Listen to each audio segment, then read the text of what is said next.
जोड़े जोड़े फलवा सूरज देव घटवा की देव ई चढ़ावेल हो। जल बीचे खड़ा होई दर्शन ला आसरा लगावेल हो। जल बीचे खड़ा होई दर्शन ला आसरा लगावेल हो। तो बिहार के महापर्व छठ का आगमन जो है हो चुका है और इस छठ के आगमन पर आप सभी को जो है हार्दिक हार्दिक शुभकामना। और इसी शुभकामना के साथ जो है आज के इस वीडियो को जो है मैं शुरू करता हूं। तो चले देखें जो है आज के इस वीडियो में क्या चीज़ हम लोग देखने वाले हैं। तो आज के इस वीडियो में हम लोग देखने वाले हैं कि बिहार बोर्ड क्लास 10 के एग्ज़ाम में ये जितने भी सवाल मैंने स्क्रीन पे ये आपको दिख रहा है, ये सारे सवाल जो है पूछे गए हैं और कहीं ना कहीं ये आगे भी जो है ये सवाल आप पूछे जाएंगे जो है। तो ये बहुत ही महत्वपूर्ण सवाल है। तो आइए इन महत्वपूर्ण सवालों पर हम बात करते हैं और आपको जो है डिटेल समझाते हैं। तो वीडियो के लास्ट तक जो है बने रहिएगा और यदि आप चैनल पर नए हैं तो कृपया चैनल को सब्सक्राइब कर लीजिएगा। तो देखें जो है पहला सवाल जो है क्या है। पहला सवाल है कि y अक्ष पर सभी बिंदुओं का भुज होता है। बहुत ही सुंदर और प्यारा सा सवाल जो है। देखिए सवाल में क्या खूबसूरती जो है डाला गया है जो है करे कि y अक्ष पर सभी बिंदुओं का भुज, ये भुज कह रहा है, ये ऐसा नहीं करे कि y अक्ष पर सभी बिंदुओं का मान क्या होता है। तो y अक्ष पे तो y अक्ष पर x के सभी मान जो है शून्य होता है। y अक्ष पर x का सभी मान क्या होता है, शून्य होता है। और उसी x अक्ष के मान को हम लोग जो है भुज कहते हैं। क्या कहते हैं, भुज कहते हैं। आपको पता होगा जो है कि ये x कामा y जो कोऑर्डिनेट लिखा रहता है, x को भुज कहते हैं और y को हम लोग कोटि कहते हैं जो है। तो सवाल है कि y अक्ष पर सभी बिंदुओं का भुज होता है, तो y अक्ष पर जो x का मान होता है वो 0 होता है। तो हम लोग देखें ऑप्शन कहाँ है 0, ये देखिए बी ऑप्शन। तो बी ऑप्शन इसका जो है सही जवाब है। तो बहुत ही सुंदर ये सवाल जो है, ऐसे ही सवाल को थोड़ा सा घुमा के जो है पूछता है। ऐसे ही आपसे पूछेगा कि एक्स अक्ष पर सभी बिंदुओं का कोटि बताइए क्या होता है। तो एक्स अक्ष पर सभी बिंदुओं का कोटि जो है 0 होता है। एक्स अक्ष पे y का मान 0 होता है एंड y अक्ष पर x का मान 0 होता है। इस बात को आप लोगों को याद रखनी है। आइए अब बात करते हैं सवाल नंबर 2 की जो है। देखिए सवाल नंबर जो है 2 क्या है, करेगी समानांतर श्रेणी 0 1 कामा 8 नहीं 0 कामा 1 बटा में 8 कामा 1 बटा 4 कामा 3 बटा 8 का सार्वंतर बताइए। कॉमन डिफरेंस इसका बताना है। तो सार्वंतर निकालने के लिए समानांतर श्रेणी के किसी पद और उसके पिछले पद का अंतर कर दिया जाता है तो सार्वंतर जो है निकल के चला आता है। तो 1/8 में से यदि हम 0 को घटाएं तो हमें 1/8 ही मिलेगा, या 1/4 में से 1/8 को घटाएं तो भी हमें जो 1/8 ही मिलेगा। देखिए इसको मैं यहाँ पर दिखा देता हूँ जो है। अगर जो है 1/4 में से 1/8 को घटाया जाए तो 4 और 8 का लघुत्तम जो है 8 हो जाएगा। ये 4 से 8 आपका 2 बार में तो यहाँ 2 हो गया, माइनस 8 से 8 एक बार में तो यहाँ 1 हो गया। तो ये 2 में से 1 घटाएंगे तो क्या आएगा 1 1/8।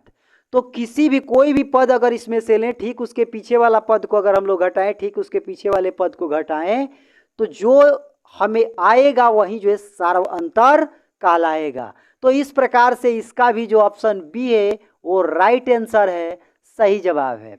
अब आइए जो है सवाल 3 की बात करते हैं जो है और देखते हैं सवाल 3 जो है क्या है। सवाल 3 करे कि यदि समानांतर श्रेणी का सामान्य पद का मतलब जनरल टर्म जो है, सामान्य पद जो है 5n-7 हो तो इसका प्रथम पद बताइए जो है क्या होगा। तो देखिए इसमें आपको कुछ नहीं करना है, ये 5n-7 है, n के जगह पर आपको 1 रख देना है। यदि पहला पद आपको निकालना है तो 1 रख दीजिए, दूसरा पद निकालना है तो 2 रख दीजिए, तीसरा पद निकालना है तो 3 रख दीजिए। तो अगर इस n के जगह पर 1 रखेंगे यहाँ पर तो ये 5 गुणा 1 हो जाएगा, 5 गुणा 1 का माइनस में ये 7 जो है। तो 5 में 1 से मल्टीप्लाई करेंगे 5 और 5 में से 7 घटाएंगे माइनस में जो है 2 आएगा। तो देख लें कि ऑप्शन कहाँ जो है दिया गया है -2।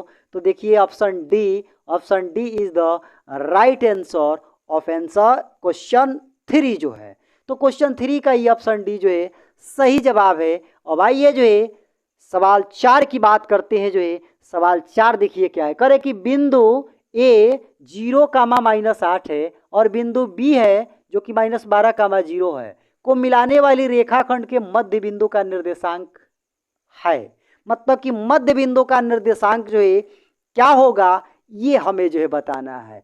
तो देखिए मध्य बिंदु का निर्देशांक निकालने के लिए जो है फॉर्मूला होता है आपका जो है x बराबर x1 प्लस x2 बटा में 2 एंड y बराबर y1 प्लस y2 बटा में 2 होता है। तो ये मध्य विभाजन का ये फॉर्मूला होता है।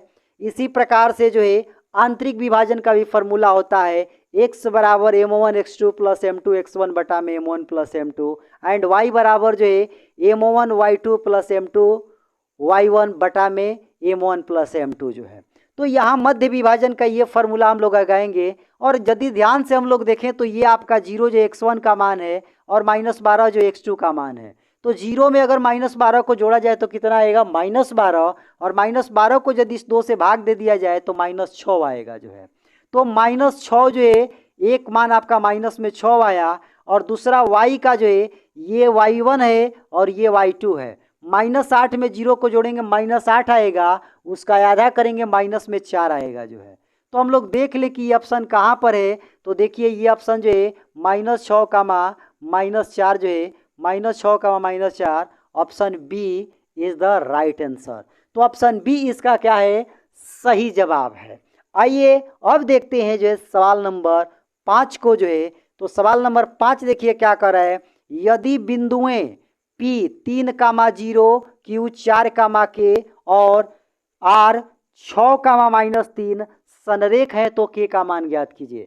देखिए 3 बिंदु अगर संरेख दिया है और हमें उसमें बोल रहा है कि K का मान ज्ञात कीजिए तो उसके लिए फॉर्मूला होता है, उस फॉर्मूला पे हम लोग जो है रख दें वो मान सीधे जो है चला आएगा। तो क्या उसका फॉर्मूला होता है जो है, तो मैं इसको मिटा देता हूं, आप इसका चाहें तो स्क्रीनशॉट जो है ले लें, आप इसका चाहें तो स्क्रीनशॉट ले लें जो है। चलिए तो यहाँ इसको मैं ऊपर वाले को मिटा देता हूँ। ये आपका सवाल 1, 2, 3, 4 इनको मैं रफ कर देता हूँ।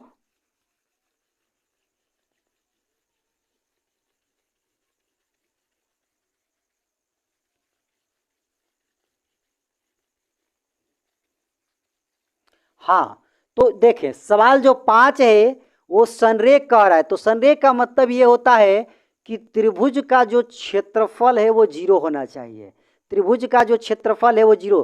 त्रिभुज का क्षेत्रफल का फॉर्मूला क्या होता है निर्देशांक ज्यामिति का, कहेंगे 1/2 x1 y2 माइनस में y3 प्लस में x2 इंटू y3 माइनस में y1 plus x3 y1 minus में y2 बराबर जो है 0, क्योंकि संरेख है। तो संरेख का यही कंडीशन है कि इतना का जो मान है वो 0 आता है। तो यहाँ से ये जो 1/2 है ये पूरे के साथ क्या है गुणा में है, 1/2 इधर 0 के तरफ चला जाएगा तो इसको हम लोग हटा भी सकते हैं 1/2 को जो है, इसको नहीं भी लिखें तो कोई दिक्कत नहीं है। संरेख के लिए सिर्फ इतना ही लिखें तो भी जो है सही है जो है, ठीक है।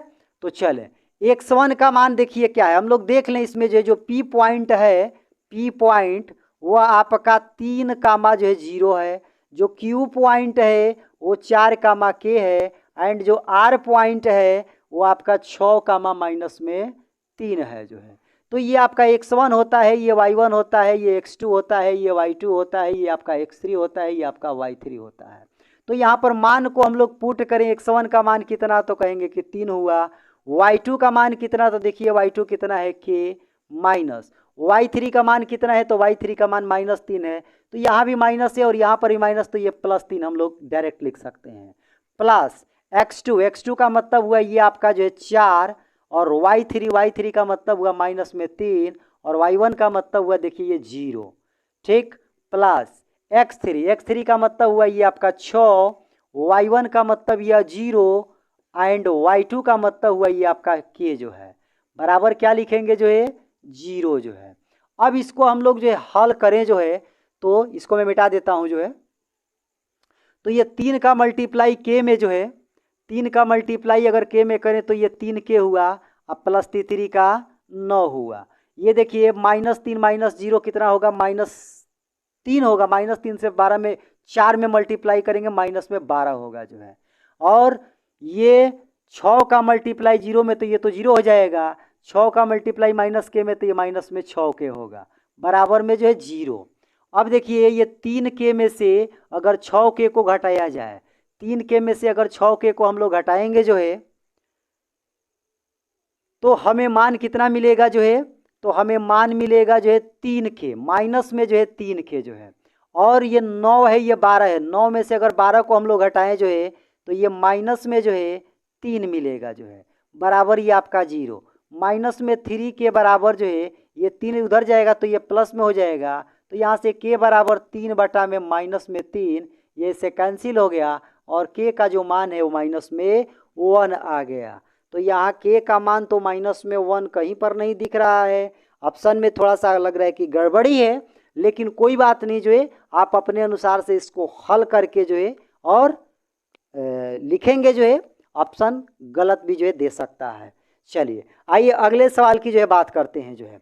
अगला सवाल जो है 6 नंबर जो है क्या है, करे कि यदि त्रिभुज के शीर्ष जो है 0,4 है, 0,0 है और 3,0 है, तो इसका परिमाप बताइए। मतलब कि त्रिभुज का हमें क्या करना है, परिमाप निकालना है। तो देखिए त्रिभुज का परिमाप निकालने का मतलब कि त्रिभुज के तीनों भुजाओं का क्या होता है, योग होता है।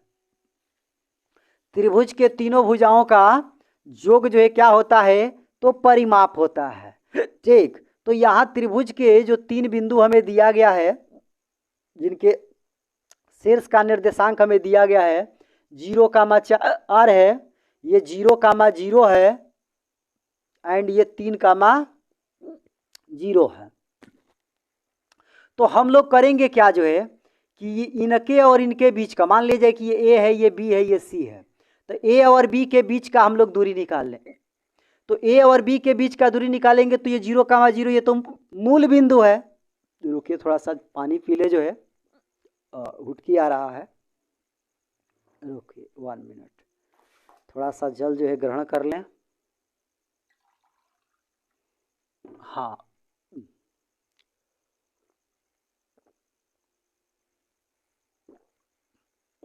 हाँ, तो आइए, तो ये आपका जो है 0,0 है, तो ये आपका मूल बिंदु हो गया। तो मूल बिंदु से यहाँ के बीच का अगर दूरी हम निकालें तो डायरेक्ट हम कह सकते हैं जो है कि 0 का स्क्वायर प्लस 4 का स्क्वायर, क्योंकि मूल बिंदु से जो है दूरी सूत्र क्या होता है, √x का स्क्वायर प्लस y का स्क्वायर होता है। तो सीधे जो है 0 का स्क्वायर प्लस 4 का स्क्वायर, 0 का स्क्वायर 0, 4 का स्क्वायर, तो 16 का वर्गमूल हम लोग कर दे तो कितना आ जाएगा 4।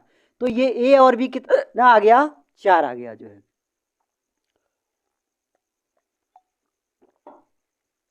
हाँ, तो ए और बी कितना आ गया, 4 आ गया। इसी प्रकार से BC निकालेंगे तो BC निकालेंगे तो 0,0 है, 3,0 है, तो ये भी आपका जो है अंडर रूट में 3 का स्क्वायर प्लस 0 का स्क्वायर होगा, क्योंकि ये भी मूल बिंदु से ही है। तो ये आपका 3 का स्क्वायर जो है 9, 0 का स्क्वायर जो है 0, तो 9 का वर्गमूल 3 हो गया, तो ये आपका 3 आ गया जो है। अब जो है ए और सी के बीच का दूरी निकाल लें, तो ए और सी के बीच का दूरी निकालेंगे तो ये 3,0 हो जाएगा, यानी 3 माइनस में 0 हो जाएगा, 3 माइनस 0 का होल स्क्वायर प्लस में 0 माइनस 4 का होल स्क्वायर जो है।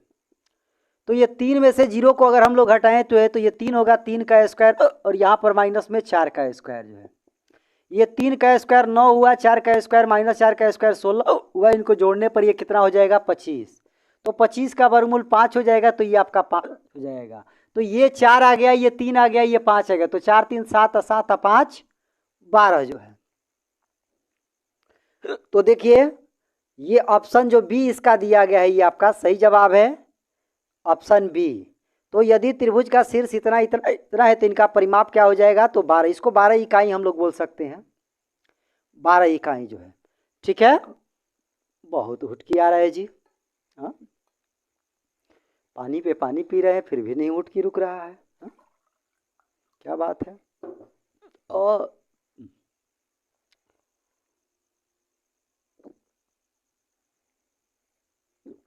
हम्म हम्म हम्म। चले, आइए अब सवाल नंबर 7 की बात करते हैं जो है। तो देखिए सवाल नंबर 7 जो है क्या है, इसको मैं मिटा दूं।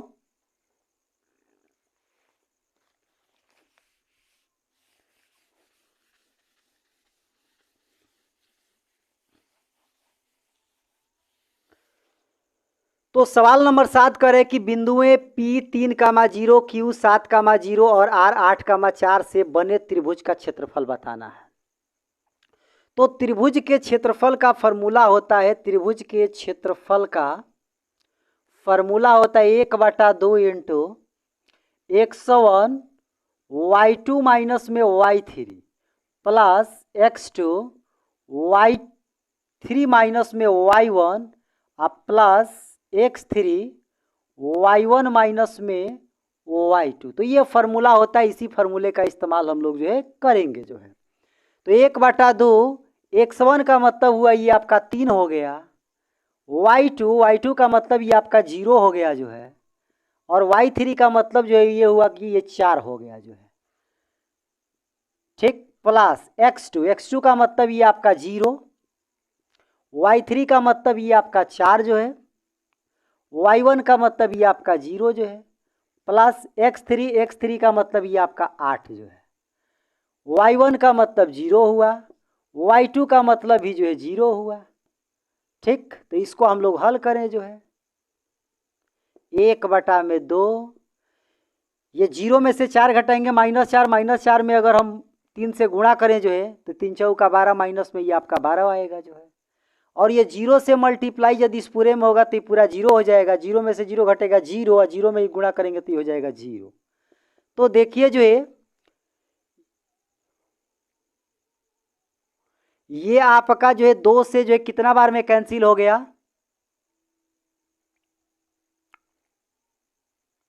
तो ये 2 से आपका जो है 6 बार में कैंसिल हो गया। तो इस प्रकार से माइनस में 6 आया, लेकिन क्षेत्रफल चूंकि माइनस में नहीं होता है जो है, और ये कुछ गड़बड़ लग रहा है यहाँ पे, कुछ गड़बड़ है क्या गड़बड़ है। 3,0, रुके 1 मिनट, फिर से मैं इसको हल कर देता हूँ, घबराने की बात नहीं है। ये जो P पॉइंट है 3,0 है, Q पॉइंट 7,0 है, एंड R जो है वो 8,4 है जो है। तो ये आपका x1 का मान, ये y1 का मान, ये x2 का मान, ये y2 का मान, ये x3 का मान, y3 का मान। फॉर्मूला होता है 1/2 x1 into y2 minus y3 plus x2 y3 minus y1 and x3 y1 minus y2। तो ये आपका 1/2 x1 का मतलब हुआ, x1 का मतलब हुआ 3, y2 का मतलब हुआ ये 0 माइनस y3 का मतलब हुआ 4 प्लस x2 का मतलब 7, x2 इसको बोलेंगे 7 को, तो ये 7 हो गया x2, y3 कितना है 4, हाँ y3 4 हो गया, y1 कितना है, y1 है 0 जो है, ठीक है, प्लस x3 का मतलब ये आपका 8, और y1 कितना है 0, y2 कितना है ये भी 0। तो इसको हम लोग हल करें तो 1/2 ये आपका हो जाएगा 3 चौका 12, तो माइनस में 12 हो गया, और ये 7 चौका 28 हो गया, ठीक, और ये तो आपका 0 हो जाएगा, 0 में 0 घटाएंगे 0 मल्टीप्लाई करेंगे ये 0 हो जाएगा जो है। तो ये आपका 1/2, 28 में से 12 को घटा दिया जाए जो है तो ये आपका 16 हो जाएगा जो है, ये आपका 16 हो जाएगा। अब इसको भागा दे दिया जाए तो ये 8 बार में कट गया। तो देखिए ऑप्शन डी जो है इसका क्या है, सही जवाब है, option D is the right answer जो है, ठीक है। चले आए, अब आते हैं सवाल नंबर 8 पर जो है। सवाल नंबर 8 है कि त्रिभुज के तीनों कोणों का योग जो होता है, तो त्रिभुज के तीनों कोणों का योग 180 डिग्री होता है, इसको याद रखना है, ऑप्शन सी इसका सही जवाब है। अब आइए सवाल नंबर 9 की बात करते हैं। करें त्रिभुज पी क्यू आर में पी क्यू बराबर है पी आर के तथा कोण क्यू जो है 40 डिग्री है, तो कोण पी का मान ज्ञात करने को बोल रहा है। तो देखिए क्या करना है इसमें, आपको एक ट्रायंगल पहले बनाइए, जो एक त्रिभुज है इसे बना लीजिए। जो है कौन सा त्रिभुज है, तो पी क्यू आर है, ऐसे लिख लीजिए कि ये पी क्यू आर है। क्या बोल रहे हैं कि पी क्यू जो है बराबर है, ये पी क्यू भुजा ये है, ये बराबर है पी आर के, पी आर माने ये भुजा के, और कोण जो क्यू है, क्यू का मतलब ये वाला जो कोण है वो आपका 40 डिग्री है। तो किसी भी त्रिभुज में अगर दो भुजाएं बराबर होती है तो उसको समद्विबाहु त्रिभुज कहते हैं, और समद्विबाहु त्रिभुज में बराबर भुजा के सामने का जो कोण होता है वो भी बराबर होता है। अर्थात ये जो भुजा है इस भुजा के बराबर है, तो इसके सामने का कोण जो ये 40 है, तो इसके सामने का भी ये जो कोण होगा यहाँ पर, ये भी आपका 40 डिग्री होगा। तो हमें करे कि P बताइए कि हई कोण कितना होगा, तो हई 40 होगा और हई 40 होगा, तो त्रिभुज के तीनों कोणों का योग 180 होता है। 180 में से ही 40 और 40 को घटा दिया जाए तो कितना आ जाएगा, जो है 100 डिग्री। तो इसका राइट आंसर जो है आपका ऑप्शन डी, ऑप्शन डी इसका सही जवाब है। ठीक है, आइए अब बात करते हैं सवाल नंबर जो है 10 की। जो है करें निम्नलिखित में कौन सबसे छोटी प्राकृतिक संख्या है। तो प्राकृतिक संख्या का मतलब नेचुरल नंबर माने काउंटिंग नंबर, गिनती की संख्या को हम लोग प्राकृत संख्या कहते हैं। तो गिनती कहाँ से शुरू की जाती है, गिनती 1 से शुरू की जाती है। तो सबसे छोटी प्राकृतिक संख्या क्या होगी, 1 होगी। ऑप्शन सी जो है इसका सही जवाब है। आइए सवाल 11 की बात करें। करें निम्नलिखित में से कौन सी परिमेय संख्या है, कौन सी परिमेय संख्या है। तो देखिए रूट में ये 5 लिखा हुआ है, ये परिमेय नहीं अपरिमेय संख्या है, क्योंकि अगर इसका जो है वर्गमूल निकाला जाए तो दशमलव प्रसार इसका अशांत अनावर्ती जो है आएगा। और ये 1 में √2 ये भी आपका जो है अपरिमेय है। ये देखिए रूट में 3 आप प्लस में रूट में 3 ये भी आपका अपरिमेय होगा, क्योंकि √3 अपरिमेय है और फिर उसमें √3 को जोड़ें अपरिमेय अपरिमेय में जोड़ें तो अपरिमेय ही होता है। यहाँ जरा सा देखिए जो ये रूट में दिया हुआ है 25 जो है, तो रूट में जो 25 का मतलब ये हुआ कि ये 5 हो जाएगा, और 5 क्या एक परिमेय संख्या, इसके नीचे जो 1 ऐसे हम लोग लिख सकते हैं। जो है तो ऑप्शन डी जो है इसका राइट आंसर है, सही जवाब है। ठीक है, आइए अब बात करते हैं सवाल 12 की। करें कि निम्नलिखित में कौन सी अपरिमेय संख्या है, बताना है कि कौन सी इसमें से अपरिमेय संख्या है। तो देखिए 1.3 और ऊपर ये रेकरिंग का चिन्ह दिया है, तो ये तो परिमेय संख्या होता है, और रिपीट करने वाला जो होता है उसको परिमेय संख्या कहते हैं। तो ये तो परिमेय है, और रूट में 16 का मतलब 4 हुआ, 4 क्या होता है एक परिमेय संख्या, तो ये भी आपका परिमेय संख्या है। और इसको जरा सा देखें जो ये 9/27 को जो है, तो अगर हम 9/√9/27 को हल करें जो है 9 का वर्गमूल 3 होगा, 27 का जो है 3 अंडर रूट में 3 होगा, 3 का 9 9 3 27, ये इससे कैंसिल हो जाएगा, 1/√3 आएगा। तो 1/√3 इसका मान आ रहा है, इसका मतलब कि एक अपरिमेय संख्या है, इसका मतलब यही जो है आपका अपरिमेय संख्या है। और ये ऑप्शन देखिए डी, ऑप्शन डी है रूट में 5 या गुणा में रूट में 5। तो अगर रूट में 5 में मल्टीप्लाई किया जाए, गुणा किया जाए, तो ये 5 आता है जो कि एक परिमेय संख्या होगा जो है। तो ये सी आपका जो है सही जवाब है। आइए 13 नंबर सवाल को देखें, इस वीडियो के लास्ट सवाल को जो है देखें। तो 13 नंबर सवाल कह रहा है जो है कि यदि P और Q दो अभाज्य संख्याएं हैं। देखिए अभाज्य संख्या किसको कहते हैं, वैसी संख्या है जो स्वयं और एक के अलावा अन्य किसी संख्या से विभाजित नहीं होती है, उसको हम लोग अभाज्य संख्या कहते हैं। तो करें कि P और Q क्या है, P और Q दो अभाज्य संख्या है। मान लिया जाए कि मैंने दो अभाज्य संख्या ले लिया, एक 2 ले लिया और एक जो है 5 ले लिया, ये दोनों के दोनों अभाज्य संख्या है। तो करें कि इसका मौसा, जरा सा इसका मौसा निकाला जाए, तो इसका मौसा हम लोग निकालें तो 2 दूनी के 4 हो गया, यहाँ पर 1 आ गया और ये 2 यहाँ पर चला जाएगा, यहाँ पर 1 से 2 जो है 2 बार में जाएगा और फाइनली ये कैंसिल हो गया। तो ये 1 जो है क्या आ गया इसका मौसा। इसका मतलब कि P और Q अगर दो अभाज्य संख्या है तो उनका मौसा हमेशा जो है क्या आएगा, तो 1 आएगा। ऑप्शन डी जो है इसका राइट आंसर है, सही जवाब है। तो मैं उम्मीद करता हूं कि ये जो भी सवाल आज मैंने इस वीडियो में लिया जो है वो सभी के सभी आप लोगों को समझ में आया होगा। फिर भी यदि कोई डाउट रहता है तो आप कमेंट करके जो है ज़रूर पूछें। अगले वीडियो में उस डाउट को जो है मैं क्लियर जो है ज़रूर ही करूँगा। तो चले आज के लिए बस इतना ही जो है, और फिर इसी प्रकार से मैं आपके लिए जो है ये बहुत ही बेहतरीन बेहतरीन सवालों का सीरीज लेकर आते रहूँगा। तो लगातार आप हमारे साथ जो है जुड़े रहिए। तो चलें आज के लिए बस इतना ही। So thank you very much and all the best.